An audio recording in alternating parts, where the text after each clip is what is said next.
का, खास करके मैं नौजवानों की बात कर रहा हूं।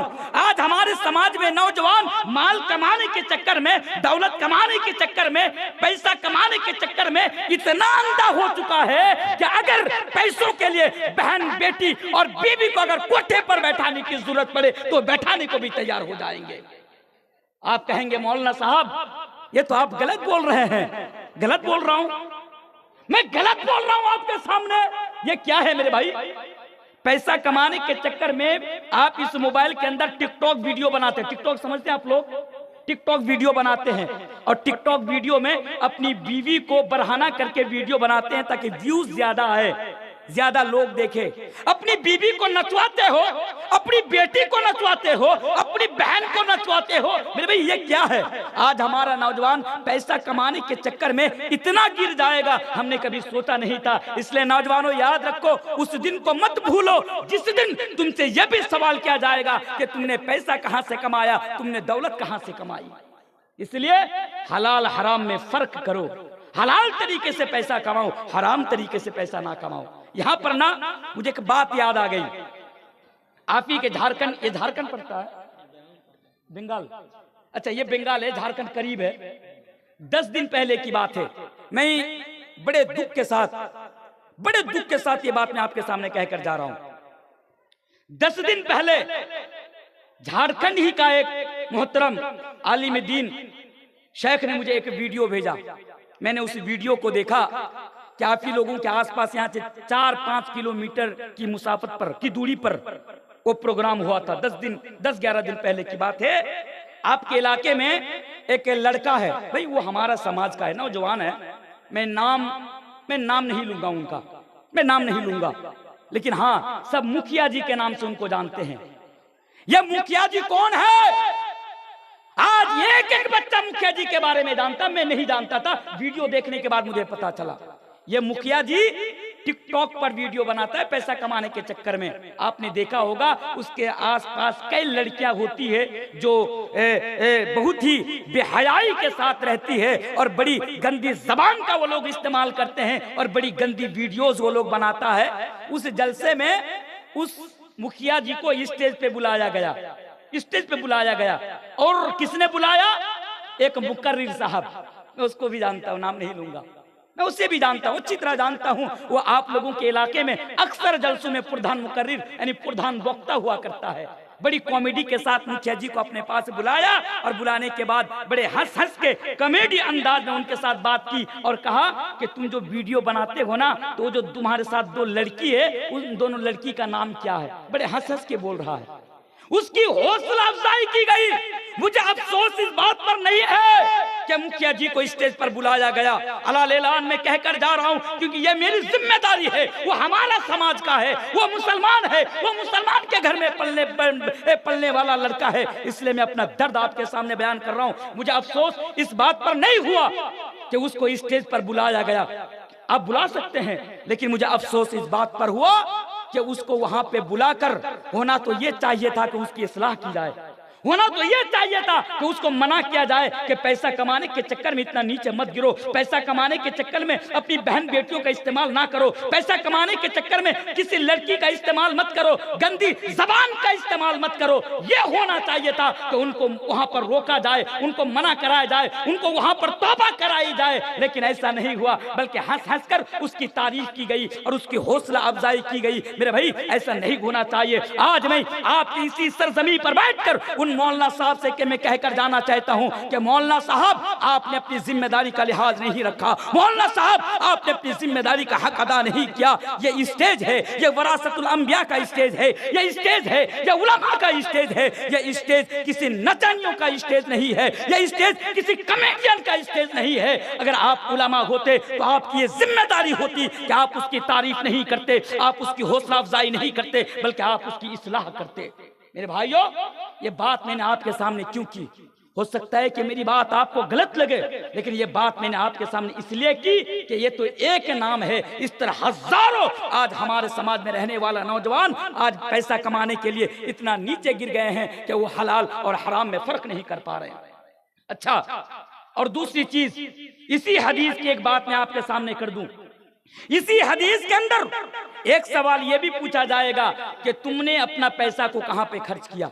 लोगों सुनो, नौजवानों सुनो, ऐ नौजवानों, कल कयामत के रोज समाज के अंदर अपने हमारे माशरे के अंदर सबसे ज्यादा अगर पैसा को लुटाता है गलत तरीके से तो आज हमारा नौजवान तबका है। आज नौजवान लोग हैं, बीड़ी के नाम पर पैसा बर्बाद, सिगरेट के नाम पर पैसा बर्बाद, गुटखा के नाम पर पैसा बर्बाद, शराब के नाम पर पैसा बर्बाद। ए नौजवानों, याद रखो, अगर तुम हलाल तरीके से कमाते हो, हराम जगह पर पैसा को लुटाते हो, तो याद रखो वो दिन मत भूलो। कल क़यामत के दिन तुमको रब्बे बारगाह की अदालत में, अल्लाह की अदालत में खड़ा करके ये सवाल तुमसे पूछा जाएगा। इसलिए समाज को पाक करने के लिए, मुआशरा को गुनाहों से दूर करने के लिए सबसे पहले हमारे नौजवानों को आगे आना पड़ेगा और अपनी जवानी की वैल्यू को, अपने जवानी की वैल्यू को समझना पड़ेगा कि ये जवानी बड़ी अहम चीज है। ये जवानी अल्लाह तबारक व तआला की अमानत है। ये जवानी अल्लाह तबारक व तआला की अजीम नियामत है और इसके बारे में कल क़यामत के दिन अलग से सवाल किया जाएगा।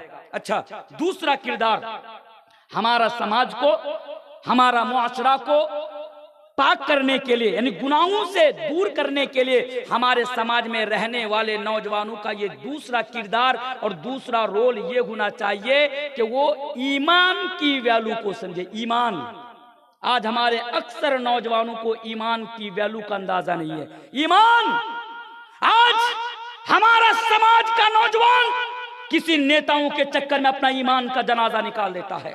हमारे समाज में रहने वाली आज नौजवान लड़कियां आज भालोबासा के लिए, प्यार के लिए और मोहब्बत के लिए अपना ईमान का जनाजा निकाल देती है। आज हमारा नौजवान पैसों के लालच में आकर आज इस्लाम धर्म को छोड़कर यानी वो मुर्तद हो जाता है, आज वो दूसरे धर्म के अंदर चला जाता है। ऐ नौजवानों, आप अपने ईमान की वैल्यू को समझो और ये अज़म करो कि हम जब तक दुनिया के अंदर जिंदा रहेंगे अपने ईमान के ऊपर जिंदा रहेंगे। ईमान के साथ हम कभी समझौता नहीं करेंगे। नौजवानों, याद रखो, दुनिया के अंदर हमारी और आपकी सबसे बड़ी पूंजी, दुनिया के अंदर हमारी और आपकी सबसे कीमती दौलत हमारा ईमान है। अगर ये दौलत आप लुटा देंगे, इस दौलत को आप यूं ही जाने देंगे, तो याद रखो कल क़यामत के दिन आप कामयाब नहीं हो सकते। कल क़यामत के दिन आप जहन्नम की आग से नहीं बच सकते। ईमान कितनी बड़ी दौलत है, ईमान की वैल्यू क्या है। आइए दो चार चीजें बोलकर मैं आपको तीसरे पॉइंट के ऊपर आपको मैं लेकर आ जाऊंगा। अब देखिए ईमान कितनी बड़ी दौलत और ईमान की क्या वैल्यू और ईमान की क्या कदर है, जरा देखिए। अब्दुल्ला बिन जदआन, आपने उनका नाम सुना होगा। मेरे भाइयों, यही वो अब्दुल्ला बिन जदआन है जो दुनिया में बड़ा अच्छा काम करता था, दुनिया के अंदर बड़ा नेक काम क्या करता था। इनके बारे में, अब्दुल्ला बिन जदआन के बारे में उलमा लिखते हैं कि यही अब्दुल्ला बिन जदआन है जिसने 1000 ऊंट ज़बा करके हाजियों को खाना खिलाया था। जब इसकी मौत हो जाती है, हजरत आयशा रज़ियल्लाहु ताला अन्हा नबी करीम जनाब मोहम्मद रसूलुल्लाह सल्लल्लाहु अलैहि वसल्लम से सवाल करती है, या रसूल अल्लाह, या अल्लाह के रसूल, आप बताइए ये अब्दुल्ला बिन जदआन जन्नत के अंदर जाएगा या जहन्नम के अंदर जाएगा। तो अल्लाह के प्यारे नबी जनाब मोहम्मद रसूलुल्लाह सल्लल्लाहु अलैहि वसल्लम ने बयान फरमाया था, ए आयशा, ये अब्दुल्ला बिन जदआन जहन्नम के अंदर जाएगा। भले ही वो दुनिया में अच्छा काम करता था, भले ही वो दुनिया में लोगों की मदद क्या करता था, भले ही वो दुनिया में खैर का काम क्या करता था, लेकिन आयशा दुनिया में उसने ईमान नहीं लाया था, दुनिया में उसने इस्लाम कबूल नहीं किया था, दुनिया में उसके पास ईमान की दौलत नहीं थी। और यही वजह है कि अब्दुल्ला बिन जदआन जहन्नम के अंदर जाएगा। ओ नौजवानों, तुम बड़े खुश नसीब हो। ओ नौजवानों, तुम बड़े खुश नसीब हो कि अल्लाह तबारक व तआला ने तुम्हें ईमान की दौलत से नवाजा, ईमान की दौलत से मालो माल किया। इसलिए नौजवानों, दुनिया की किसी चीज के बदले में अपने ईमान का सौदा ना करो। यही तो वो ईमान है। अल्लाह तबारक व तआला के सामने कल क़यामत के रोज अगर कोई कहेगा कि अल्लाह मेरे पास जितना सोना है, मेरे पास जितना सोना है, मेरे पास जितनी जमीन व जायदाद है, मेरे पास जितनी प्रॉपर्टी है, तू ले ले और मुझे जहन्नम से आजाद कर दे, यानी मुझे जहन्नम से बचा ले। तो मेरे भाइयों नौजवानों, कल कयामत के दिन अगर ईमान नहीं रहेगा तो अल्लाह तबारक व तआला किसी दौलत को कबूल नहीं करेगा। यानी अगर कोई कहेगा कि दौलत ले ले मुझे जहन्नम से बचा ले, तो ऐसा नहीं होगा। अल्लाह कुरान करीम के अंदर बयान फरमाता है, इन्नल्लज़ीना कफरू व मातू व हुम कुफ्फारुन फलन युक़बल मिन अहदिहिम मिलुल अर्दि ज़हबा।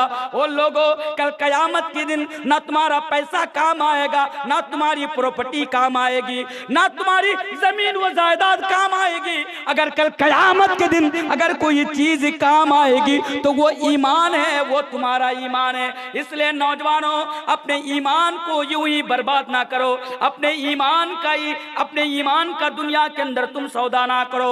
ओ नौजवानों, ईमान की क्या वैल्यू है, जरा उस औरत की जिंदगी उठाकर पढ़ो। कौन सी औरत कि जब अल्लाह के प्यारे नबी जनाब मोहम्मद रसूलुल्लाह सल्लल्लाहु अलैहि वसल्लम मेराज पर जाते हैं तो एक आला खुशबू की महक नबी को यानी महसूस होती है।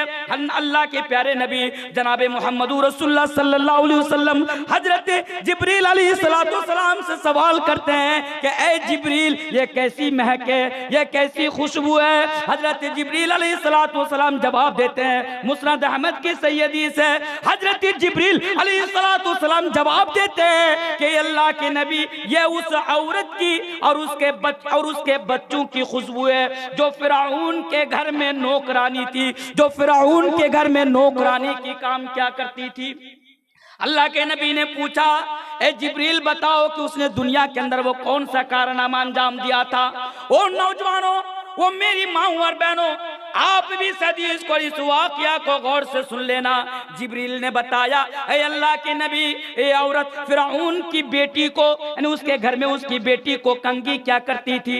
एक दिन कंघी टूटकर जमीन पर गिर जाती है और वो नौकरानी यानी कंघी करने वाली औरत बिस्मिल्लाह अल्लाह का नाम लेकर वो कंघी उठाती है। फिरौन की बेटी कहती है कि यहाँ पर तूने जिसका नाम लिया वो तो मेरा बाप है, यानी मेरा बाप तो अल्लाह है, क्या तूने मेरा बाप का नाम लिया। उस औरत ने जवाब दिया कि नहीं नहीं, मैं तेरा बाप का नाम नहीं लिया, क्योंकि मैं तेरा बाप को अल्लाह नहीं मानती, मैं तेरा बाप को रब नहीं मानती, बल्कि मैं उसे अल्लाह मानती हूँ, मैं उसे अपना रब मानती हूँ, जो मेरा भी रब है, तेरा भी रब है और तेरा बाप का भी रब है, पूरी कायनात का पालने वाला है। फिरौन की बेटी ने कहा, ऐ औरत, अगर तू मेरे बाप को अगर तू अल्लाह नहीं मानती तो मैं अपने बाप के पास जाकर शिकायत कर दूंगी, मैं अपने बाप से जाकर कह दूंगी। उसने कहा ठीक है, कोई बात नहीं, जा तो अपने बाप से शिकायत कर दे। फिरौन की बेटी फिरौन के पास गई, कहा अब्बा जान, ये हमारे घर में नौकरानी, हमारे घर में काम करने वाली औरत आपको अल्लाह नहीं मानती, आपको रब नहीं मानती। फिरौन ने कहा उसे मेरे सामने हाजिर करो। उस औरत को फिरौन के सामने लाया गया। फिरौन ने उससे सवाल किया, ए औरत, तेरे बारे में सुनाओ कि तू मुझे अपना रब नहीं मानती, तू मुझे अल्लाह नहीं मानती। उसने, मेरे भाइयों जरा गौर तो करो, मेरे नौजवान भाइयों जरा गौर तो करो, उस औरत ने कहा, ऐ फिरौन, मैं तुझे अल्लाह नहीं मानती, मैं तुझे रब नहीं मानती। फिरौन ने कहा कि औरत, अगर तू मुझे अल्लाह नहीं मानेगी, अगर मुझे रब नहीं मानेंगी, तो तुझे और तेरे के बच्चे को मैं जिंदा आग में जलवा दूंगा, मैं जिंदा आग में फेंकवा दूंगा। उस औरत ने कहा, ऐ फिरौन, जो तुम करना चाहते हो करो, पर मैं अपना ईमान के साथ सौदा नहीं करना चाहती, मैं अपने ईमान के साथ यानी अपने ईमान को मैं बेच नहीं सकती, मैं अपने ईमान को फरोख्त नहीं कर सकती। मेरे भाइयों और नौजवानों, एक एक पैसा के लिए अपना ईमान को बर्बाद कर करने वालों, एक एक पैसा के लिए अपना ईमान का सौदा करने वालों, याद रखो उस औरत के सामने उसकी एक एक औलाद को आग में, उनके बेटे यानी एक एक औलाद को आग में जिंदा जलाया गया, लेकिन उसने अपना ईमान का सौदा ना किया। उसकी गोद में एक मासूम सा दूध मुहा यानी दूध पीने वाला बच्चा था। जब उसको लेकर माँ को चिंता हुई, जब कदम लड़खड़ाया तो अल्लाह ने उस बच्चे को कुव्वते गोयाई अता फरमाई। बच्चे भी बोल पड़ा, ऐ मेरी माँ आग में कूद जा, ऐ मेरी माँ दुनिया का अजाब आखिरत के अजाब से बहुत हल्का है, मेरी माँ आग में कूद जा। मेरे भाइयों, वो औरत अपने बच्चे को जलना देखना यानी जलकर देखना गवारा कर लेती है। मेरे भाइयों, उसके बावजूद भी वो अपना ईमान के साथ सौदा नहीं करती है। वो हमारे नौजवानों, अपना ईमान का जनाजा निकालने वालों, अगर कभी व्हाट्सएप चलाने से फुर्सत मिले, अगर कभी फेसबुक चलाने से फुर्सत मिले, सहाबाए किराम की जिंदगी उठाकर पढ़ लेना, हजरत बिलाल की जिंदगी उठाकर पढ़ लेना। वो बिलाल, उसको इतना मारा गया, इतना सताया गया, उनको मक्के की सरजमी पर उनको घसीटा गया उन लोगों, लेकिन उसने अपने ईमान के साथ सौदा नहीं किया। वो मेरी माँ और बहनों, अगर कभी मौका मिले हजरत सुमैया की जिंदगी उठाकर पढ़ लेना कि जिसने शहादत दे दी, जिसने कुर्बानी दे दी अपनी जान की, पर अपना ईमान का सौदा नहीं किया। इसलिए अपने ईमान की वैल्यू को समझे। आप बड़े खुशनसीब हैं कि अल्लाह तबारक व तआला ने ईमान की दौलत से आपको मालामाल किया है। इसलिए नौजवानों, जब तक दुनिया के अंदर जिंदा रहना, ईमान के साथ जिंदा रहना, चाहे कोई भी परेशानी आए, कोई भी मुसीबत आए, डटकर उनका सामना करना, पर ईमान का सौदा ना करना। बोलिए इंशाअल्लाह। इंशाअल्लाह जब तक दुनिया के अंदर रहना है, ईमान के ऊपर इस्तेकामत के साथ खड़ा रहना है, यानी ईमान के ऊपर हमें खड़ा रहना है, ईमान के ऊपर जिंदा रहना है। क्योंकि दुनिया में अगर ईमान का सौदा कर लिया तो आखिरत में तुम नाकाम हो जाओगे, आखिरत में तुम कामयाब हो जाओगे। अच्छा, ये दूसरी चीज। तीसरी चीज, हमारे समाज के अंदर, हमारे मुआशरे के अंदर आज जिनाकारी बड़ी तेजी के साथ फैल रही है। जिना आज 2 दिन 3 दिन 4 दिन बाद के बाद खबर मिल जाती है कि फला उसमें गिरफ्तार, फला उसमें पाया गया, फला उसमें गिरफ्तार। मेरे भाई, आज हमारे समाज और मुआशरे के अंदर जिना बड़ी तेजी के साथ फैल रहा है, बड़ी तेजी के साथ जिना फैल रहा है। इसके जिम्मेदार कौन? हमारे समाज में रहने वाला नौजवान ही तो इसका जिम्मेदार है। एक हदीस में आपको पढ़ दूं, जिना कितना खतरनाक गुनाह मालूम है? चलिए एक हदीस में आपके सामने पढ़ देता हूं। हदीस का रावी है हजरत अब्दुल्ला इब्न अब्बास रजी अल्लाह तआला अन्हु। हदीस इस तरह है, नौजवानों गौर से सुनना। हजरत अब्दुल्ला इब्न अब्बास रजी अल्लाह तआला अन्हु बयान फरमाते हैं कि जिस समाज के अंदर सूद और जिना फरोग पा जाता है, जिस समाज के अंदर सूद और जिना बढ़ जाता है, वहां के लोग अपने ऊपर अल्लाह तबारक व तआला का अजाब हलाल कर लेता है। यानी आपके समाज के अंदर अगर सूद बढ़ेगा, आपके समाज के अंदर अगर ज़िना बढ़ेगा, तो आपके समाज के अंदर अल्लाह तबारक व तआला का अजाब आएगा। और ये हदीस हजरत अब्दुल्ला इब्न अब्बास रज़ी अल्लाह तआला अन्हु से मरवी है। आज हमारे समाज के अंदर ज़िना बड़ी तेजी के साथ आज फैल रहा है। आज हमारा नौजवान, माफ करना, बड़े बड़े लोग यहाँ पर बैठे हुए हैं, मैं एक छोटा सा आदमी हूँ, फिर भी ये बात मैं आपके सामने कहकर जा रहा हूँ क्योंकि मेरा मौजू है इस्लाह मुआशरा में नौजवानों का किरदार। आज जिस तरह जानवर, कुत्ता, सुअर जिस तरह जहां दिल करता है जाता है और अपनी जिनसी ख्वाहिशात को पूरी कर लेता है, आज हमारा नौजवान भी आज उसी तरह बन गया है। आज हमारा, माफ करना अगर मेरी बात आपको बुरी लगे, आज हमारा नौजवान भी उसी तरह है कि जहां जाता है मुंह काला करके आ जाता है। वो नहीं देखता है कि मेरे लिए जायज है या नाजायज है, ये बड़ा बहुत बड़ा गुनाह का 22 गुनाह है, ये बहुत बड़ा पाप काज है, वो नहीं देखता है। और इस दौर की बात कर रहा हूँ, इस दौर में जिना करना, गलत काम करना, अपनी शर्मगाह का गलत यूज करना, इस्तेमाल करना बड़ा आसान है। इस दौर की बात कर रहा हूँ जिस दौर में आज हमारे नौजवानों के पास अगर ये मोबाइल हो तो आज 15 साल का, 20 साल का, 25 साल का नौजवान आज 3 और 4 गर्लफ्रेंड अपने पास रखता है। आज हमारा हर नौजवान आज किसी ना किसी लड़की के साथ आज गलत ताल्लुकात हैं, गलत रिश्ते से, आज गलत रिश्ते में आज उनके साथ हैं। मेरे भाई, आज यही तो प्यार है, यही तो मोहब्बत है जिसने जिनाकारी का दरवाजा हमारे लिए खोल दिया है। यही तो मोहब्बत है मैंने कहीं कहा था कि आज हमारा समाज के नौजवान जो आज प्यार मोहब्बत इश्क के चक्कर में आज फना हो रहे हैं, आज पड़े हुए हैं, यही प्यार यही मोहब्बत स्कूल कॉलेज और मोबाइल के जरिए से शुरू होती है और किसी होटल के कमरे में जाकर दम तोड़ देती है। आज इस समाज में, जिस समाज में हमारे लिए पार्क खोल दिए गए हों, आज इस समाज में, जिस समाज में सिनेमा हॉल खोल दिए गए हों, आज हमारी इस समाज में, जिस समाज में वो जो होटल खोल दिए गए हों, मेरे भाइयों, इस समाज में जिना से बचना बड़ा मुश्किल काम है। इसीलिए आज जिना बड़ी तेजी के साथ फरोग पा रहा है। नौजवानों, मैं आपको ये पैगाम देकर जा रहा हूं कि अपनी शर्मगाह की हिफाजत करो, जिना से बचो। ये जिना बहुत खतरनाक गुनाह है, ये जिना बहुत बड़ा गुनाह है। अल्लाह तबारक व तआला कुरान करीम के अंदर बयान फरमाता है, वला तक़रबु ज़िना। ऐ नौजवानों, इस्लाम ने जिना करने से नहीं रोका। ऐ नौजवानों, अल्लाह ने जिना करने से नहीं रोका, बल्कि अगर अल्लाह ने कहा तो ये कहा वला तक़रबु ज़िना, कि ऐ लोगों, ऐ नौजवानों, तुम जिना के करीब भी मत जाओ। ओ नौजवानों, तुम जिना के करीब भी मत जाओ, क्योंकि ये बड़ा ही बेहयाई का काम है और ये बड़ा ही बुरा रास्ता है। ऐ नौजवानों, जब तक दुनिया के अंदर जिंदा रहना, तुम अपनी शर्मगाह की हिफाजत करते रहना। ऐ नौजवानों, अगर तुम अपनी शर्मगाह की हिफाजत नहीं कर पा रहे हो, अगर तुम्हें ये डर लग रहा है कि हम अपनी शर्मगाह की हिफाजत नहीं कर पाएंगे, तो इस्लाम ने आपके लिए जायज रास्ता खोल दिया निकाह की शक्ल में। ऐ नौजवानों, जाओ शादी कर लो।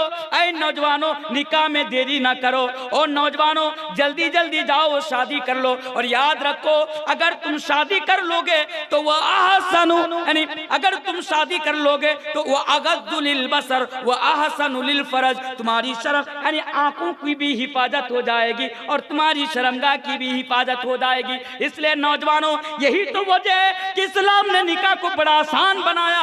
यही तो वजह है कि इस्लाम ने निकाह को बड़ा आसान बनाया। ओ लोगों, ओ नौजवानों, और याद रखो, जब तुम शादी करने के लिए जाओगे, किसी नचनिया से शादी नहीं करोगे। ऐ नौजवानों, जब तुम शादी करने के लिए जाओगे, किसी डांस करने वाली लड़की को नहीं चुनोगे। जब तुम शादी करने के लिए जाओगे, बेहया लड़की से शादी नहीं करोगे। जब तुम शादी करने के लिए जाओगे तो दीनदार और परहेज़गार मुत्तकी औरत का इंतखाब, यानी लड़की का तुम इंतखाब करोगे। नबी भी बयान फरमाते हैं, जब तुम शादी करो तो दीनदार लड़की देखकर शादी करो। आज हमारा नौजवान इसमें भी नाकाम है।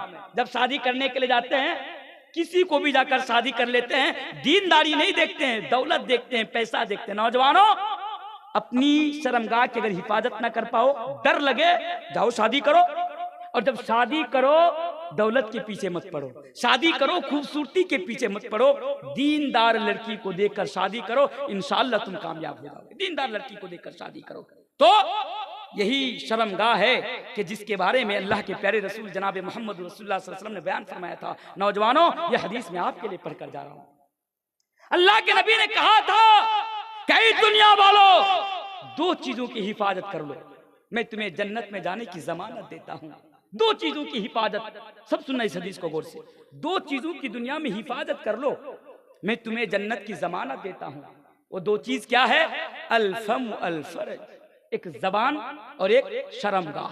जबान, आज हमारा नौजवान शर्मगाह तो बड़ी दूर की बात, अपनी जबान की हिफाजत नहीं कर पा रहा। ऐ नौजवानों, जब सुबह उठती है, सुबह होती है, सोकर उठते हैं, जबान से गालियां निकल जाती है। बात बात पर आज हमारे नौजवान एक दूसरे को गाली देते हैं, गंदी बात का वो लोग इस्तेमाल करते हैं, एक दूसरे के ताल्लुकात से गंदी बात बोलते हैं। नौजवानों, अपनी जबान की भी हिफाजत करो। यही वो जबान है, याद रखो, मा यल्फिज़ु मिन क़ौलिन इल्ला लदैहि रक़ीबुन अतीद, जिसके बारे में अल्लाह तबारक व तआला ने कुरान करीम के अंदर कहा है कि तुम्हारी जबान से निकलने वाली एक एक बात का हिसाब कल क़यामत के दिन तुमको देना पड़ेगा। और नबी ने कहा, अपनी शर्मगाह की हिफाजत कर लो। तो ये तीसरा किरदार, अगर समाज से जिना जैसे जुर्म को खत्म करना चाहते हैं, तो आज हमारे नौजवानों को ये रोल अदा करना पड़ेगा कि हम अपनी शर्मगाह की हिफाजत करेंगे। हम अपनी शर्मगाह को कहीं पे जाके यानी मुंह काला नहीं करेंगे। हम इस गलत काम से बहुत कोसों दूर रहेंगे, क्योंकि ये बहुत बड़ा गुनाह का काम है। मालूम है, अल्लाह तबारक व तआला यही वो गुनाह है जिसके बारे में अल्लाह तबारक व तआला बयान फरमाता है, अज़्ज़ानियतु वज़्ज़ानी फजलिदू कुल्ला वाहिदिन मिनहुमा मियता जल्दा। अल्लाह ने कुरान में कहा ये ज़िना इतना बड़ा गुनाह है, ये ज़िना इतना कबीर गुनाह है। अल्लाह फरमाता है अज़्ज़ानियतु वज़्ज़ानी फजलिदू कुल्ला वाहिदिन मिनहुमा मियता जल्दा, कि उनको 100 कोड़ा लगाया जाएगा। आपके समाज में अगर किसी ने ज़िना कर लिया 100 कोड़ा उसे लगाओ। अगर वो गैर शादीशुदा हो तो, अगर वो गैर शादीशुदा हो तो, अगर शादीशुदा हो तो क्या है, आज हमारे समाज में ये बुराई आम है। मौलाना साहब, हमारे गांव का एक नौजवान ने अपनी भाभी को लेकर भाग गया। मौलाना साहब, हमारे गांव में एक दूसरी की बीवी किसी और के साथ पकड़ी गई। मौलाना साहब, हमारा नौजवान किसी और के साथ पकड़ा गया। ये भी आज बहुत ज्यादा हो रहा है। आपको मालूम है इस्लाम के अंदर यह कितना बड़ा गुनाह है कि इस्लाम कहता है कि अगर कोई शादीशुदा इंसान, गौर क्या नौजवानों, कितना बड़ा गुनाह है, अगर शादीशुदा इंसान अगर ये काम करेगा, चाहे औरत हो या मर्द हो, तो उसे दुनिया में जिंदा रहने का हक हासिल नहीं है। आज किसी और की बीवी के चक्कर में भाग रहे हो, किसी और यानी शादीशुदा किसी और की बहन बेटियों के पीछे भाग रहे हो, शादीशुदा होकर भी, अपनी बीवी को छोड़कर भी, तो याद रखो ये इतना बड़ा जुर्म है, ये इतना बड़ा गुनाह है कि इस काम को कर लेने के बाद तुम्हें दुनिया में जिंदा रहने का हक हासिल नहीं है, नहीं है हासिल तुम्हें।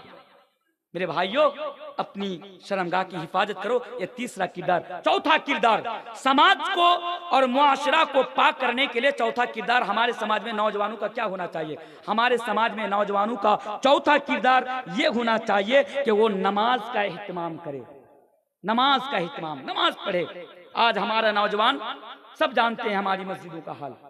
आज ये नौजवान नमाजों से कोसों दूर है। भले ही जलसा करवा लीजिए, उनके कहिए कि जलसा करवाना है, इतना चंदा लगेगा, ठीक है मैं देने के लिए तैयार, मैं काम करने, अच्छी बात है भाई, लेकिन इससे पहले तुम्हारे ऊपर ये जरूरी है कि तुम नमाज कायम करो, नमाज पढ़ो। अगर आज हमारे इलाके में जो मस्जिदें हैं, इन मस्जिदों का हाल यह है कि अगर इन मस्जिदों से अगर ज़ईफ लोगों को निकाल दिया जाए, बूढ़े लोगों को निकाल दिया जाए, तो मस्जिद में नमाज पढ़ने वाला ना मिलेगा, मस्जिद में अजान देने वाला ना मिलेगा, मस्जिद में नमाज पढ़ाने वाला ना मिलेगा। यह हाल है आज हमारे समाज के अंदर। नमाज को आज हमारा समाज के नौजवानों ने बड़े हल्के में ले लिया। इधर दुकान में बैठे हुए हैं, मस्जिद के अंदर से मुअज्जिन साहब की अजान की आवाज कानों में आ रही है, अल्लाहु अकबर अल्लाहु अकबर, अजान हो रही है, लेकिन आज हमारे नौजवानों को कोई फर्क नहीं पड़ता। रात के 4 बजे, 4:30 बजे मोबाइल के जरिए से दूसरों के साथ चैटिंग कर रहा है, वीडियोस देख रहा है। फजर की अजान हो रही है, अस्सलातु खैरुम मिनन नौम, उठ जा, आ नमाज के लिए आ, क्योंकि नमाज नींद से बेहतर है। लेकिन आज हमारे नौजवानों को फर्क नहीं पड़ता है। आज हमारा नौजवान नमाज के लिए मस्जिद के अंदर नहीं जाता है। यहाँ पर एक बात कहूं मैं आपके सामने, बड़ी जिम्मेदारी के साथ ये बात कहकर जा रहा हूं। मैं, देखिए, राजनीतिक बातें मैं नहीं करता हूं, माफ करना, राजनीतिक बातें मैं नहीं करता हूं।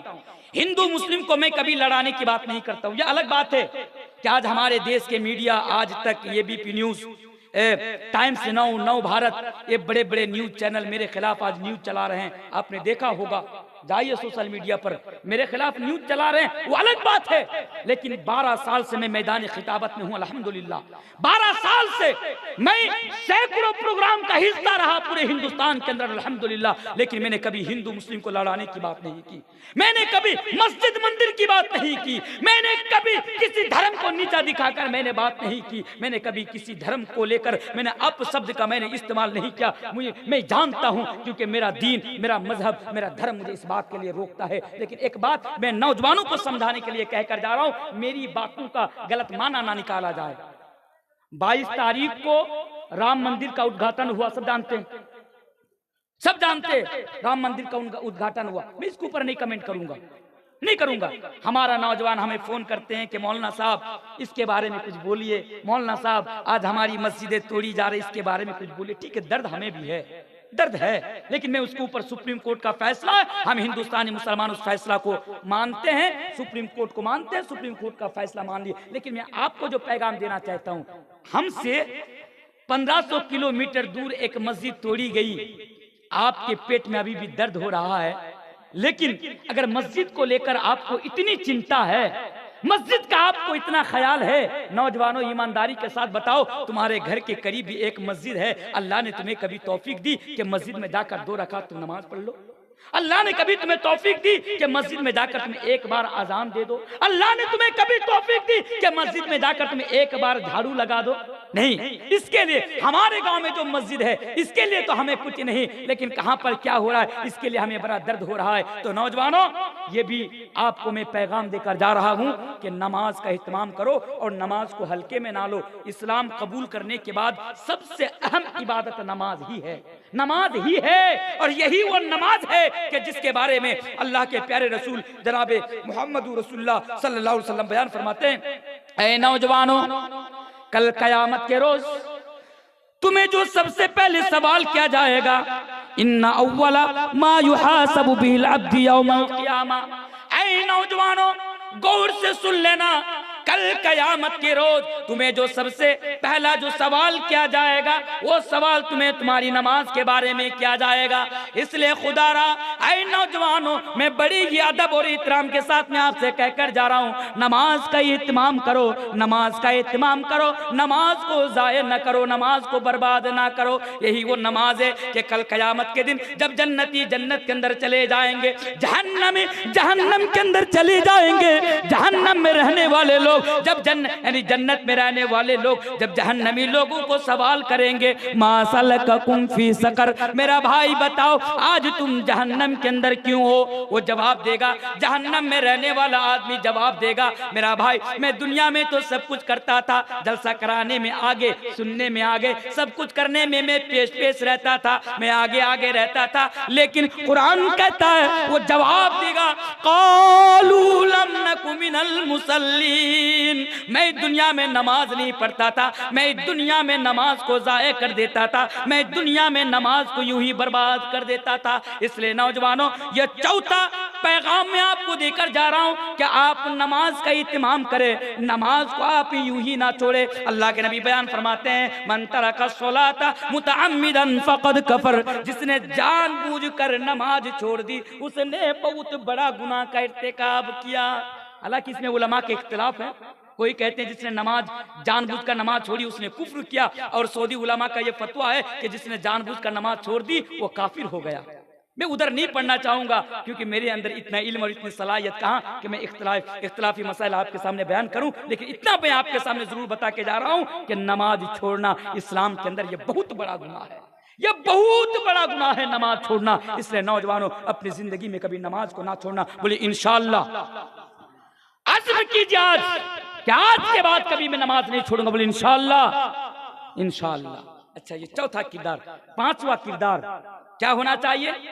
इस्लाह मुआशरा में नौजवानों का पांचवा किरदार ये होना चाहिए कि मोबाइल फोन का हमें सही इस्तेमाल करना है।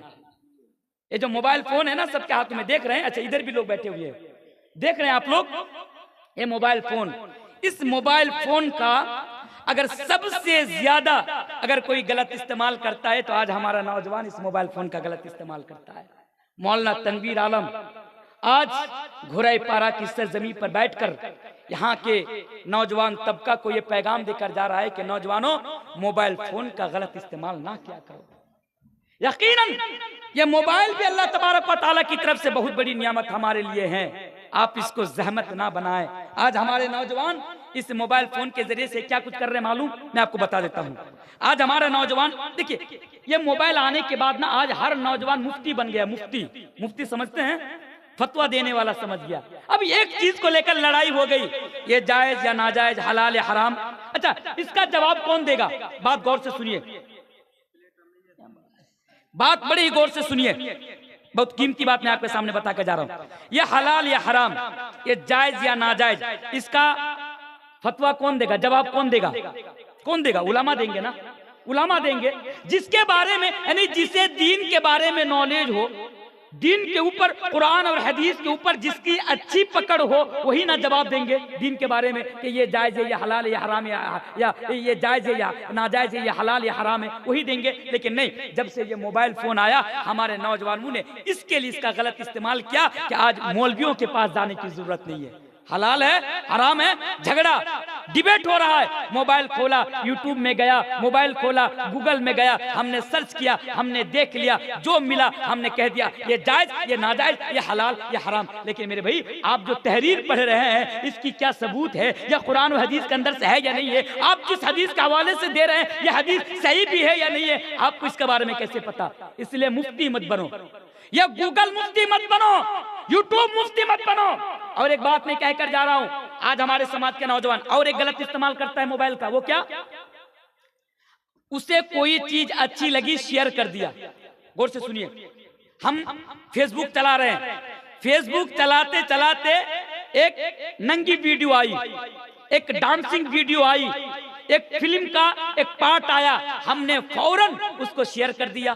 हम गलत चीज देख रहे हैं, हम उसको शेयर कर रहे हैं। एक गलत चीज हम देख रहे हैं, दोस्तों को टैग कर रहे हैं, अपनी सहेली क्या बोलता है, अपने किसी और को टैग कर, यानी एक चीज को मोबाइल के जरिए से हम और आप शेयर करते जा रहे हैं, गंदी चीजों को। मालूम है अल्लाह तबारक व तआला ने कुरान करीम के अंदर कहा, ऐ नौजवानों इस पैगाम को याद रखना, जब तक दुनिया में जिंदा रहना, मोबाइल के अंदर किसी गंदी चीज को शेयर करने से पहले, यानी नश्र करने से पहले, फैलाने से पहले एक बार नहीं 1000 बार सोच लेना ये कितना बड़ा गुनाह का काम है और कितना गलत काम है। अल्लाह तबारक व तआला कुरान करीम के अंदर बयान फरमाता है, इन्नल लदीना युहिब्बूना अन तशिअल फाहिशतु फिल लदीना आमनु लहुम अज़ाबुन अलीमुन फिद दुनिया वल आखिरह। जो लोग ऐसा करते हैं, गंदी चीजों को फैलाते हैं, नश्र करते हैं, शेयर करते हैं, ऐसे लोगों के लिए दुनिया में भी दर्दनाक अज़ाब है। लहुम अज़ाबुन अलीमुन फिद दुनिया वल आखिरह, और ऐसे लोगों के लिए आखिरत में भी दर्दनाक अज़ाब है।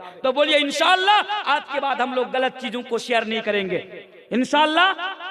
अच्छा, कितने नौजवान हैं वो इस्लामिक पोस्ट समझकर भी बहुत कुछ शेयर करता है।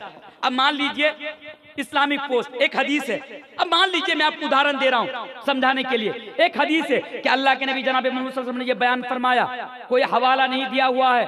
अब आप उस चीज को अच्छी चीज समझकर आप उसको शेयर कर रहे हैं, एक ऐसी चीज आप उसको शेयर कर रहे हैं नबी के नाम से, लेकिन नबी करीम जनाब मोहम्मद रसूलुल्लाह सल्लल्लाहु अलैहि वसल्लम ने अपनी जिंदगी में उसको नहीं बताया। तो मेरे भाइयों, आपको हदीस के मुताबिक अल्लाह के नबी ने जो बयान फरमाया, फल्यतबव्वा मक़अदहु मिनन नार, आपका ठिकाना जहन्नम में होगा।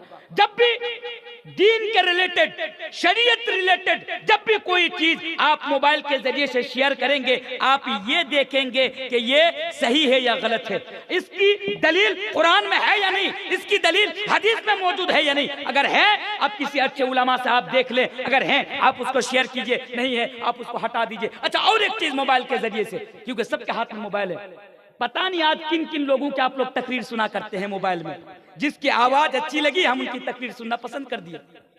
हम मोबाइल में उलमाओं की तकरीर सुन रहे हैं, बहुत अच्छी गजल पढ़ रहा है, बहुत अच्छी नात पढ़ रहा है, बस आवाज बहुत अच्छी है।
देखना चाहते हो, छक्का देखना चाहते हो, ओ नौजवानों ये तमाम चीजें हटाओ, ये किसी काम का नहीं है, बल्कि अपने दिल में अगर किसी के लिए मोहब्बत पैदा करो, अगर किसी का फैन बनो तो हमारे आखिरी नबी जनाब मुहम्मदुर रसूलुल्लाह सल्लल्लाहु अलैहि वसल्लम के लिए बनो।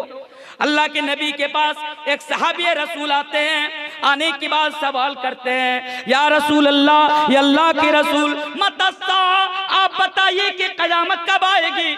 अल्लाह के नबी से सवाल किया जा रहा है, मतस्सा, बताइए कयामत कब आएगी। अल्लाह के नबी ने फरमाया, तुम कयामत के बारे में पूछ रहे हो, पहले ये तो बताओ कि कयामत के लिए तुम्हारे पास क्या तैयारी है। उसने जवाब दिया, ये अल्लाह के नबी, मेरे पास तो कयामत के लिए बहुत ज्यादा तैयारी नहीं है, मेरे पास तो कयामत के लिए बहुत ज्यादा नेकियां नहीं है, लेकिन अल्लाह के नबी, मैं अल्लाह से और अल्लाह के नबी से मैं बेइंतहा मोहब्बत करते हैं, यानी अल्लाह और अल्लाह के रसूल से मैं मोहब्बत करता हूँ। इस हदीस के रावी हजरत अनस इब्न मालिक है, वो वहां पर बैठे भी हुए हैं, लेकिन मेरे भाइयों अल्लाह के प्यारे नबी जनाब मुहम्मदुर रसूलुल्लाह सल्लल्लाहु अलैहि वसल्लम बयान फरमाते हैं, ओ लोगों सुनो, दुनिया में जो जिससे मोहब्बत करेगा कल कयामत के दिन वो उसी के साथ रहेगा।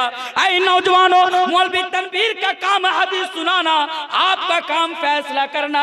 आज घोड़े पारा के नौजवानों को ये फैसला करना होगा कि कल कयामत के दिन तुम गैरों के साथ रहना चाहते हो, तुम अपने हीरो के साथ रहना चाहते हो, या कयामत के दिन तुम नबी के साथ रहना चाहते हो। इसलिए कि नबी फरमाते हैं, कल कयामत के दिन अगर दुनिया में तुम उससे मोहब्बत करेगा तो कल कयामत के दिन मेरे साथ रहेगा। इसलिए नौजवानों, अगर नबी के साथ रहना चाहते हो तो नबी की मोहब्बत, यानी नबी से मोहब्बत करो, नबी से मोहब्बत करो। अच्छा, और एक चीज मैं आपके सामने बता देता हूं, खुलासा कर देता हूं, अभी टाइम है मेरे पास 5 मिनट का। एक एक नौजवान से आप पूछिए, एक एक नौजवान से, नबी से मोहब्बत करते हो? जवाब देगा, यकीनन करते हैं। नबी के लिए जान दे पाओगे? यकीनन जान दे देंगे। अब देखिए, अगर सोशल मीडिया पर हमारे नबी की जिंदगी को लेकर अगर कोई गलत कमेंट कर देता है, हमारा नौजवान लपक पड़ता है, रास्ते पे उतर आता। क्यों होना चाहिए? क्योंकि एक मुसलमान सब कुछ बर्दाश्त कर सकता है, लेकिन नबी का अपमान बर्दाश्त नहीं कर सकता, नहीं कर सकता। ठीक है, वो अपनी जगह ठीक है, लेकिन तुम जो पूरी दुनिया के सामने ये दावा कर रहे हो, मोबाइल में हर शुक्रवार को स्टेटस देते हो, नबी से प्यार करता हूँ, मोहब्बत करता हूँ, हर किसी का दावा है, लेकिन ईमानदारी के साथ बताओ, तुम तो ये दावा कर रहे हो, अपने दावे में तुम सच्चे हो? ऐ झूठो, तुम जो ये दावा कर रहे हो कि तुम्हारे दिल में नबी के लिए मोहब्बत है, तुम अपने दावे में सच्चे हो? आप बोलेंगे मौलाना साहब सच्चे तो हैं, लेकिन यार तुम्हारे चेहरे पर दाढ़ी नहीं है, ये कैसी मोहब्बत है? अगर आपके समाज में अगर कोई बगैर दाढ़ी वाला, सुन लीजिए, बगैर दाढ़ी वाला नौजवान अगर ये कहे, या ये कभी फेसबुक में पोस्ट डाले, या आपसे कहे कि मैं नबी से मोहब्बत करता हूं, तो पहले सवाल कर लेना कि नबी से मोहब्बत करते हो तो ये चेहरा ऐसा क्यों है? ये चेहरा ऐसा क्यों है? दाढ़ी क्यों नहीं है? मेरे भाइयों, आज मोहब्बत का दावा तो सब करते हैं, लेकिन हकीकत तो ये है कि आज हम उसको पूरा नहीं करते। मोहब्बत का माना क्या है नौजवानों? ये हमारा छठा किरदार है, मोहब्बत। आज बहुत सारे नौजवान यानी हाथों में ताबीज लटकाए हुए हैं, गले में ताबीज। नबी ने कहा जिसने ताबीज लटकाया उसने शिर्क किया। ताबीज लटकाना बहुत बड़ा गुनाह है। बहुत सारे ऐसे नौजवान हैं गले में ताबीज है, उससे कहो ताबीज लटकाना ये शिर्क है, ये गुनाह है, चल फेंक ताबीज उठा कर फेंक। वो क्या जवाब देता है? मौलाना साहब रहने दीजिए, रात को बिस्तर पे पेशाब कर देता हूं, इसलिए इमाम साहब ने दिया है। ये हाल है हमारे नौजवानों का। हाथ में सोने की अंगूठी है, तुम्हारे लिए सोने की अंगूठी पहनना हराम, चल निकल फेंक उसको, उतार दे। अक्सर नौजवानों के हाथ में सोने की अंगूठी है, 4-4 अंगूठी डाल के रखते हैं, कहो हराम है। क्या जवाब देता है? मौलाना साहब 4-5 दिन रहने दीजिए ना, ससुराल की तरफ से अंगूठी मिली है, बाद में खोल दूंगा। और वो झूठा दावा करता है कि मैं रसूल से मोहब्बत करता हूँ। ये मोहब्बत नहीं है। अगर सच में आप नबी से मोहब्बत करते हैं तो मोहब्बत रसूल का तकाजा यह है कि आप नबी करीम जनाब मोहम्मद रसूलुल्लाह पर सल्लल्लाहु अलैहि वसल्लम की आप इताअत करें। दुनिया में कदम कदम पर आप उनके मुताबिक यानी उनकी इताअत और फरमाबरदारी करते हुए आप अपनी जिंदगी गुजारे। ये छठा किरदार हमारा होना चाहिए। और आगे आइए, 7वां किरदार इस्लाह माशरा में हमारा क्या होना चाहिए? 7वां किरदार हमारा ये होना चाहिए कि हम दुनिया में रहकर आखिरत की तैयारी करें। आखिरत को अपना टारगेट बना। आज जो जितने भी नौजवान हैं इनका टारगेट दुनिया है, आखिरत नहीं है। पूछो तो सही इनसे, ये आखिरत के बारे में ये जानता भी नहीं है। ये समझता है, एक नारा है हमारे नौजवानों का, दुनिया जलती है जलने दो। एक नारा है, दुनिया जलती है जलने दो। और मैं भूल रहा हूं उस नारा को। वो कहते हैं कि दुनिया जलती है जलने दो और अपनी मन के मुताबिक जिंदगी गुजारो। इस तरह कल ही मैं इस नारा को देख रहा था, तो वो नारा यूं है, मैं इसको कोट करके भी रखा हूं कि दुनिया जलती है जलने दो, खाओ पियो और ऐश करो। ये नारा था, दुनिया जलती है जलने दो, खाओ पियो और ऐश करो। अच्छा, फिर तुम में और एक जानवर में क्या फर्क रह गया है? तुम्हें खाने पीने के लिए दुनिया के अंदर भेजा गया है। ऐ नौजवानों, तुम्हें दुनिया के अंदर खाने पीने के लिए नहीं भेजा गया है कि दुनिया जलती है जलने दो, खाओ पियो और ऐश करो। ऐ नौजवानों, तुम्हें दुनिया के अंदर भेजा गया है कि तुम दुनिया में रहकर आखिरत की तैयारी करो, आखिरत की तैयारी करो। किस आखिरत की?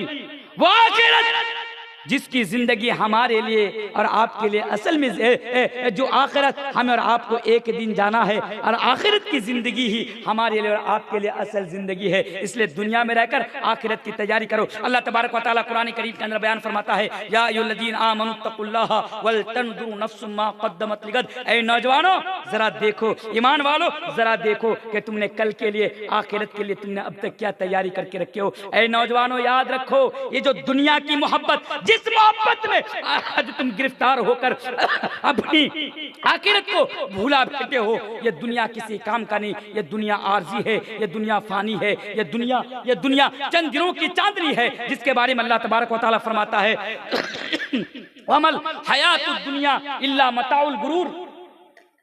अल्लाह कहता है कि दुनिया की जिंदगी आर्जी है, दुनिया की जिंदगी फानी है। अरे भाई, ये दुनिया की जिंदगी कुछ नहीं। नौजवानों, इस दुनिया को लेकर इतना मत इतराओ। कल अगर सुबह होगी, ये पैगाम याद रखो, कल सुबह होगी, ये कब्रिस्तान है, कब्रिस्तान की जगह में प्रोग्राम हो रहा है। कल सुबह होगी या अभी जाओ पीछे में। नौजवानों, इस दुनिया की मोहब्बत में पड़े हो, दुनिया की जिंदगी को लेकर इतरा रहे हो, पीछे में जाओ स्टेज के, बहुत सारी कब्रें आपको नजर आएंगी पीछे में, बहुत सारी कब्रें।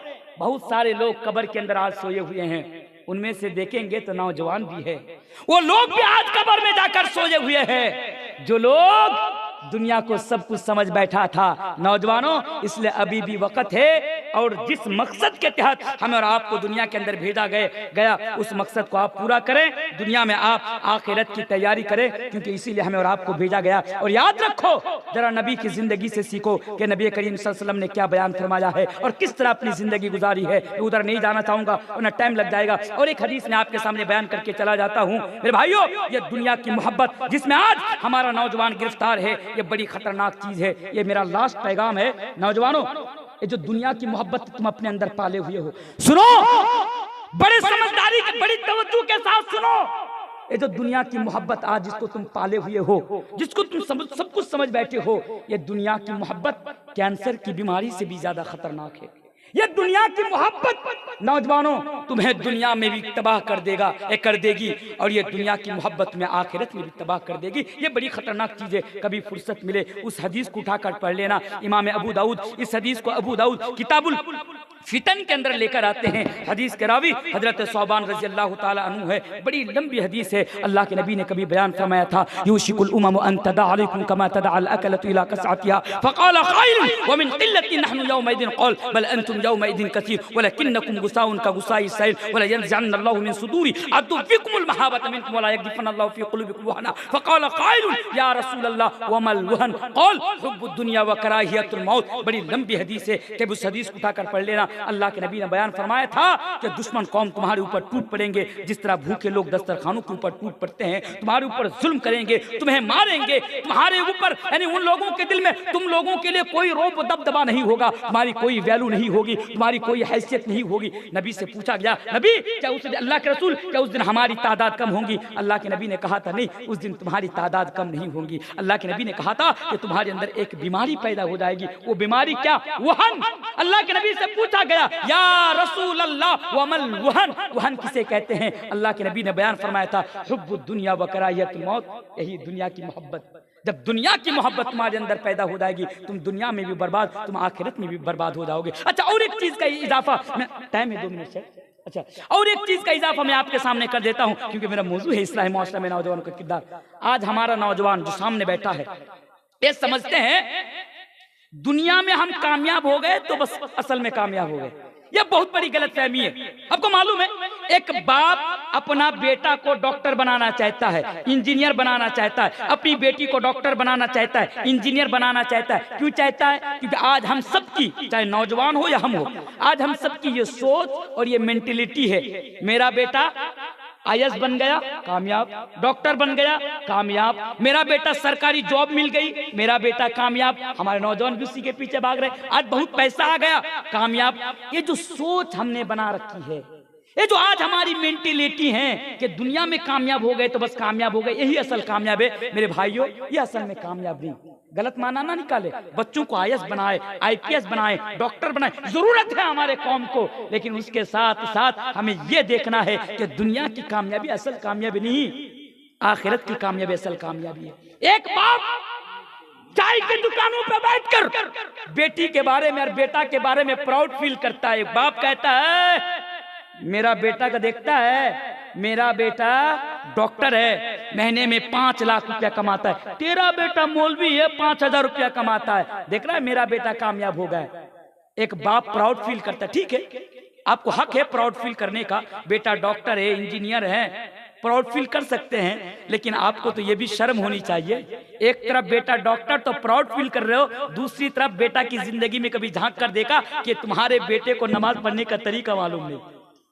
तुम जिस बेटा और बेटी को लेकर प्राउड फील कर रहे हो, वजू करने के बाद वजू करने का तरीका भी मालूम नहीं। तुमने यह समझा कि दुनिया की कामयाबी असल कामयाबी है। अरे मेरा रब कहता है, मौलवी तनवीर नहीं, मेरा रब कहता है कि फमन ज़ुहज़िहा अनिन नारी व उदखिलल जन्नत फ़क़द फ़ाज़। कामयाब तो वो है, कामयाब तो वो है जो दुनिया में इस कदर जिंदगी गुजारे कि आखिरत में अल्लाह तबारक व तआला उसको जहन्नम के अज़ाब से बचाकर जन्नत में दाखिल कर दे। फ़क़द फ़ाज़, वही कामयाब है। मेरे भाइयों, इसी के साथ मैं अपनी बात को खत्म करता हूं। देखिए, मैं 5 घंटा सफर करके मैं आप तक पहुंचा और गाड़ी से उतरने के फौरन बाद मैं स्टेज पे आ गया। ऐसे भी मुसलसल प्रोग्राम होने की वजह से तबीयत इजाजत नहीं देती है कि ज्यादा देर तक बात करूं, और फिर आज तो मुझे 5 मिनट भी आराम का मौका नहीं मिला। फिर भी मेरे पास जो पौने 2 घंटा या 1.5 घंटा से ज्यादा का जो मेरे पास वक्त था, मैंने इसको अपनी जिम्मेदारी समझकर इस जिम्मेदारी का हक जहां तक हो सका मैंने अदा करने की आपके सामने कोशिश की। आज जो मैंने आपके सामने आप लोगों के बीच जो मैंने जिस मौजू के ऊपर मैंने खिताब किया वो है इस्लाह मुआशरा में नौजवानों का क्या किरदार होना चाहिए। तो मैं 1 मिनट माजरत के साथ यह पैगाम आप तक देना चाहा कि हमारा समाज उस वक्त तक नहीं सुधर सकता जब तक हमारा नौजवान नहीं सुधरेगा। समाज को सुधारना है, नौजवान तुम सुधर जाओ, इंशाअल्लाह समाज भी सुधर जाएगा, हमारी कौम भी सुधर जाएगी। इसी के साथ आखिर में अल्लाह तबारक व तआला से दुआ करता हूँ कि इलाहुल आलमीन तो हम सबको अपनी अपनी जिम्मेदारी का हक अदा करने की तौफीक अता फरमा। ये इलाहुल आलमीन तो हम सबको किताबुल्लाह और सुन्नत रसूल के मुताबिक जिंदगी गुजारने की तौफीक अता फरमा। और जाते जाते मैं ये भी कहकर जाऊंगा कि अगर आप लोगों को मेरी किसी बात से तकलीफ पहुंचे, इसके लिए मैं माजरत चाहता हूँ। मेरा